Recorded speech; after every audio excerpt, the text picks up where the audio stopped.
Un buongiorno ai nostri ascoltatori, siamo negli studi di Delta Radio. Oggi 12 aprile parliamo di turismo fluviale e di questa giornata regionale del turismo fluviale che è stata resa possibile anche grazie alla nostra ospite. La presento Laura Cestari, consigliere regionale della Lega, che è stata prima firmataria della legge regionale che valorizza proprio il turismo fluviale. Buongiorno Laura. Buongiorno a voi e grazie per l'invito.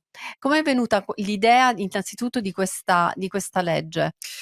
Allora, l'idea sicuramente ha a che fare con il fatto che, sono una rivierasca, cioè riva sinistra del Po, insomma son di Ficarolo, questo paese di confine tra diciamo Veneto, Emilia e Lombardia. Quindi, naturalmente essendo così vicina agli argini e a questo fiume, bellissimo, non potevo, dimenticarmi di pensare appunto a qualche cosa che riguardasse il fiume.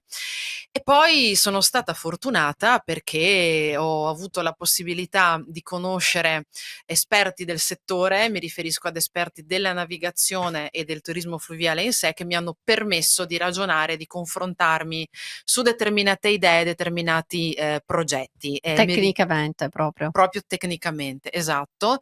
Mi riferisco ad Assonautica, mi riferisco ad UNI, Unione Navigazione Italiana e insomma e poi anche Proloco. Io nasco in Proloco, cioè ho fatto volontariato praticamente da sempre, e quindi insomma, mettere insieme tutte queste realtà per confrontarci su determinati temi ha fatto sì che scaturisse una legge che riguardasse non soltanto i fiumi del Polesine, perché poi si dice che il Polesine è una Mesopotamia. L'ho Mh-mh. detto anch'io, ma pensandoci è sbagliato, perché, sì, abbiamo il Po, abbiamo l'Adige, ma abbiamo anche il Fissero Tartaro Canal Bianco, ad esempio, che, nessuno si ricorda, ma è navigabile. E quindi, ecco, siamo immersi noi polesani, noi rivieraschi, in questi fiumi, come lo è però anche poi tutta la regione Veneto, che Quindi più ha che una Mesopotamia è proprio innervato di esatto. di fiumi, la provincia di Rovigo. Ma non parliamo ovviamente solo della provincia di Rovigo, c'è tutto il Veneto, e nella giornata di domenica saranno visitabili e navigabili, tantissimi, canali e fiumi del Veneto. Ne parlerà meglio in maniera, molto più addentrata Laura Cestari, che sarà con noi. Do la linea alla regia e poi torniamo per parlare di turismo fluviale. E rieccoci in redazione, negli studi di Delta Radio con il consigliere regionale della Lega Laura Cestari per parlare di turismo fluviale, per parlare di questa regione che è così innervata di fiumi che possono essere utilizzati anche per il turismo slow, il turismo sostenibile, l'intermodalità tra barche e biciclette, quindi il ciclismo legato ai fiumi e ai suoi argini.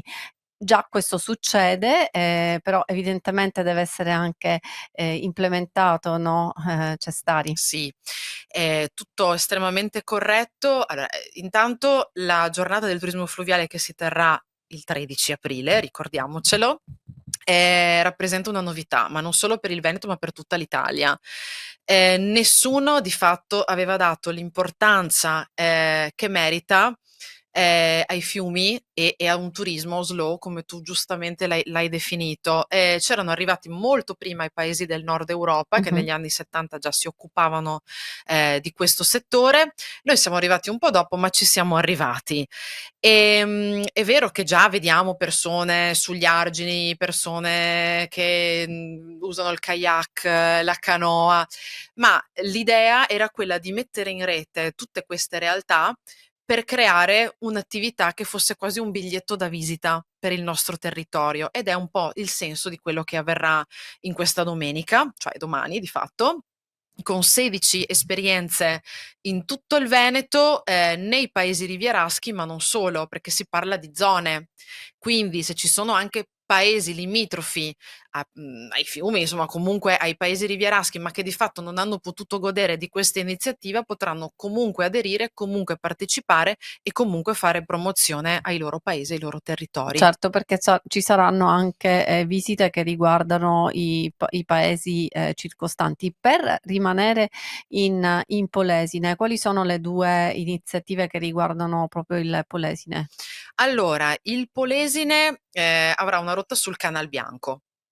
Quindi, lo dico così magari c'è qualcuno che ancora si vuole iscrivere, che c'è ancora qualcosina, qualche posto c'è sulla E poi diciamo barca. anche dove? Esatto. Allora, l'iniziativa partirà alle 9 di mattina a Trecenta, all'attracco, insomma è l'unico al quale si può accedere.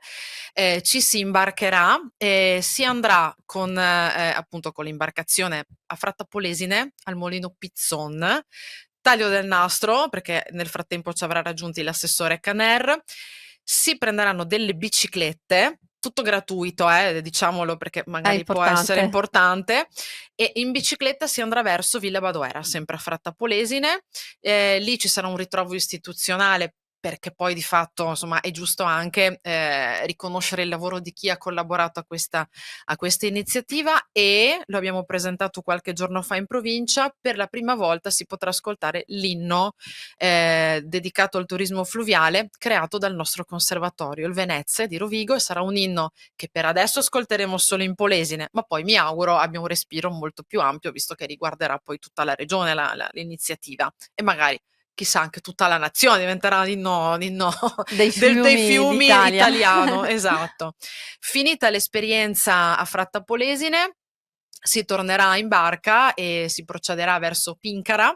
Lì ci sarà anche un buffet, non so bene a che ora, teoricamente 13:30, 13:45, dipende dalla corrente, dipende anche dal meteo. Slow, se no mica per Sì, niente. è relax. Mh-mh. E poi si procederà, si arriverà addirittura nel delta, ad Adria, insomma la famosa via dell'Ambra, no, e si andrà un po' a scoprire anche quella zona. In tutti i paesi ci aspetteranno anche i sindaci, che ovviamente ci accoglieranno e ci faranno scoprire le bellezze del paese. Quindi Caner sarà, proprio con noi, mentre, appunto sono 16, gli eventi, quindi ce ne saranno sul Sile, sulla litoranea veneta, Livenza, Canale Battaglia, adesso sto leggendo solamente alcuni titoli, Canal Bianco, che è il nostro, il Brenta, il Piave, ancora il Sile, poi l'Adige, il Brenta, sono tante le, iniziative legate a questa giornata regionale del turismo fluviale.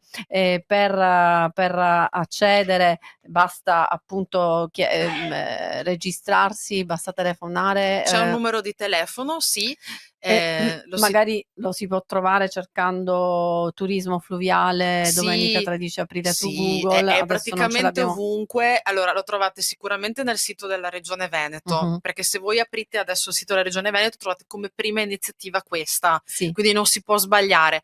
Ma anche se si va sui siti di Assonautica, Unione Navigazione, Proloco, si trova tutto. Se poi ancora non trovate nulla, io son disponibile, nel senso che ho pagine ovunque, mi scrivete un messaggino e vi do la possibilità di iscrivervi in questi ultimi momenti. La vedrete così in prima linea perché effettivamente lo è stato per il turismo fluviale e dopo la pausa spiegheremo anche perché. E Laura Cestari, prima firmataria di questa legge, regionale che riguarda proprio il turismo e i fiumi. E rieccoci tornati in redazione, parliamo di turismo fluviale nella nostra trasmissione del sabato con Laura Cestari. Domani è una giornata importante, è la giornata regionale del turismo fluviale e diciamo prima con Laura Cestari ne parla lei non a caso, lei è la prima firmataria di una legge che è stata approvata nel marzo del 2024 e che stanzia anche dei fondi per sviluppare, questo tipo di, viaggio, di tour, di turismo che abbiamo definito lento. Non solo 100.000 € da quello che appunto sono i nostri documenti ma anche degli stanziamenti per la riqualificazione degli approdi, turistici. Se ci puoi dire qualche Sì, dettaglio in più? tutto vero. Allora, è una legge che unisce la parte promozionale insieme alla parte infrastrutturale. Non era semplice, mettere d'accordo due Mh-mh-mh. assessorati perché insomma comunque si tratta di risorse, è, Certo. è difficile, E però anche ce di l'abbiamo uffici fatta. diversi e Sì, quindi allora c'è la parte promozionale, però parlavamo prima di biglietti da visita. Noi non possiamo pensare ad una promozione parlando magari di imbarcazioni e di attracchi, se gli attracchi non ci ci sono. sono o bisogna farci manutenzione. Quindi prima di tutto è giusto pensare a rendere questo biglietto da visita, sfruttabile e poterlo proporre a chi decide di raggiungerci. Per cui abbiamo pensato a 250.000 € di risorse per 2 esercizi, quindi un totale di 500.000 € per l'anno 2025 e 2026, riservati a progetti di manutenzione infrastrutturale per i paesi rivieraschi. Allora, nel 2025 abbiamo deciso, di, dare questi fondi, lo dico in maniera così molto semplice, al Polesine. Mh-mh. Un po' perché ero prima firmataria, ci sta, ma anche perché erano davvero progetti buoni. Per cui queste risorse sono andate ad Ariano E Polesine. necessari No, probabilmente. assolutamente, assolutamente. Ariano Polesine, Fratta e Porto Tolle sono i destinatari, di questi fondi. I progetti erano già in cantiere, nel senso che li aveva già in mano Infrastrutture Venete, era necessario finire determinate opere e hanno potuto quindi utilizzare queste risorse appunto per finire il cantiere e concludere un lavoro che era assolutamente necessario. Per il prossimo anno, e questo lo diciamo in anteprima, queste risorse del medesimo ammontare, l'abbiamo detto 250.000 €, verranno, elargite sulla base di progetti che però prevederanno un tavolo.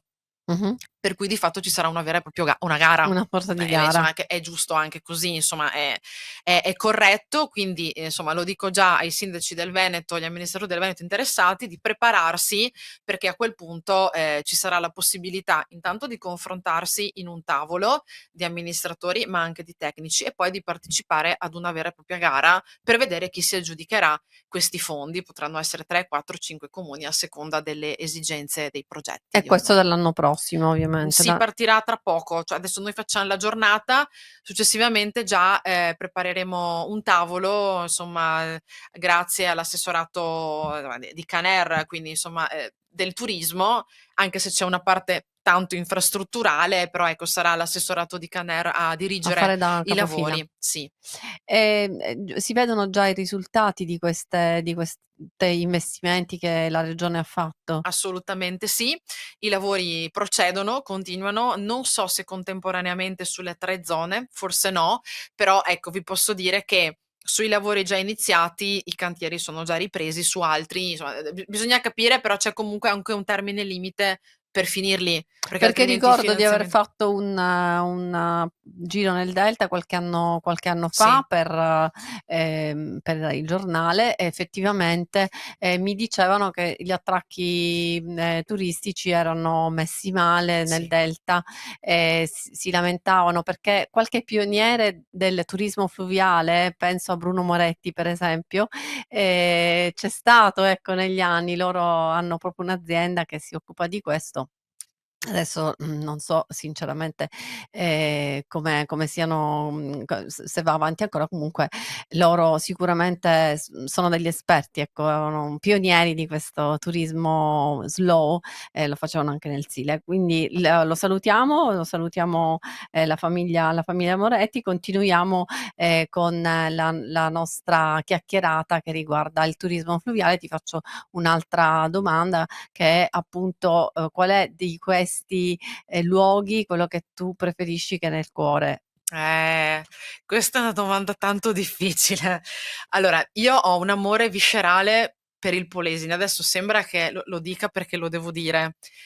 Io ho vissuto 3 anni in Catalunya per lavoro, mi sentivo una piantina sradicata. Cioè io ho sentito l'esigenza viscerale di tornare a casa. Per me casa è ovviamente Ficarolo, il paese che ho già citato, lì sono nata, c'è la casa dei miei nonni e insomma si è sviluppata un po' tutta la mia vita e anche un po' il mio carattere, che è controverso per certi aspetti, però io Ficarolo davvero ce l'ho nel cuore.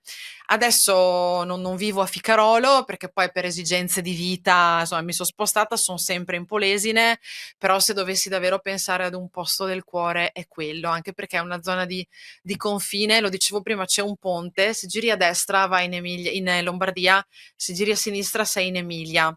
Quindi di fatto è una zona strategica che forse non tutti comprendono, ma sarebbe da valorizzare più di quanto non stiamo già facendo.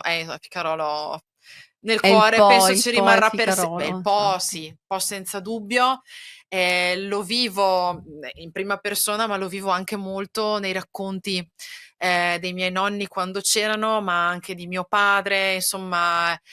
Poi quando io vado non è per dire, quando vado sull'argine per un momento di pace e la trovo davvero, cioè mi basta essere lì e guardare il fiume, e non so, mi sembra di entrare in un'altra dimensione e di ritrovare anche l'equilibrio e la serenità che molto spesso mi mancano, lo devo ammettere. Quindi se cercate un po' di serenità, Ficarolo è il posto giusto, do la linea alla regia e poi torniamo per i saluti con Laura Cestari.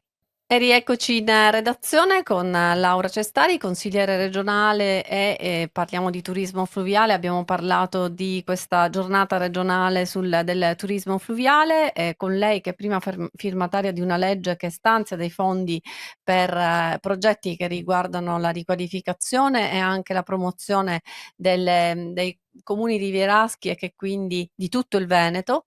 Ci ha raccontato appunto delle novità del prossimo anno che sono sempre relative a questa legge regionale, ma soprattutto della giornata di domani, domenica 13 aprile, e che riguarderà tutta la regione Veneto. Ricordaci appunto alcuni di questi appuntamenti che sono più importanti, visto Allora, che l'inaugurazione vera e propria ce l'abbiamo in Polesine, sul Canal Bianco, Caner verrà da noi e posso dire lo ringrazio perché di fatto molti appuntamenti si terranno anche in zone del Sile. Lui è di quelle zone e quindi ha ah, deciso di farci il regalo insomma, di venire da noi, quindi lo devo ringraziare in diretta e davvero perché non era scontato. Poi ce ne sono altri sull'Adige, sul Brenta, vedremo per il futuro se riusciremo a fare qualcosa anche sul Bacchiglione, dipende dal progetto che presenteranno, però insomma sono già 16 le iniziative che si terranno domani e direi che è una buona partenza. Se poi Caner ci metterà anche più risorse il prossimo anno andremo ancora meglio. ecco, lo ringraziamo e cerchiamo di incassare, quindi Esatto. assessore. Di questi attracchi, no, durante questa navigazione volevo dire, ci saranno anche guide che spiegheranno il Certo. territorio e quindi sarà piacevole anche per chi vuole partecipare. Assolutamente, è il bello poi di queste iniziative, perché al di là del momento istituzionale, sulla barca comunque ci saranno persone esperte del territorio che in maniera molto rilassante, insomma, ci accompagneranno per la navigazione ovviamente, ma anche alla scoperta dei territori. È come conoscere casa stando a casa, difatti, per noi polesani. Poi se arriveranno anche persone che non sono del Polesine, meglio ancora, Ben questo è vengano. chiaro. Se volete, lo ribadiamo nel sito della Regione Veneto, regione.veneto.it, trovate in evidenza questa iniziativa e come ha detto Laura Cestari, se non doveste riuscire tramite il sito della Regione Veneto, cercate sui social Laura Cestari perché lei è pronta a rispondere in tempo reale. Grazie per essere stato con noi, consigliere, Grazie a voi per la sensibilità e per l'invito. e un saluto ai nostri ascoltatori.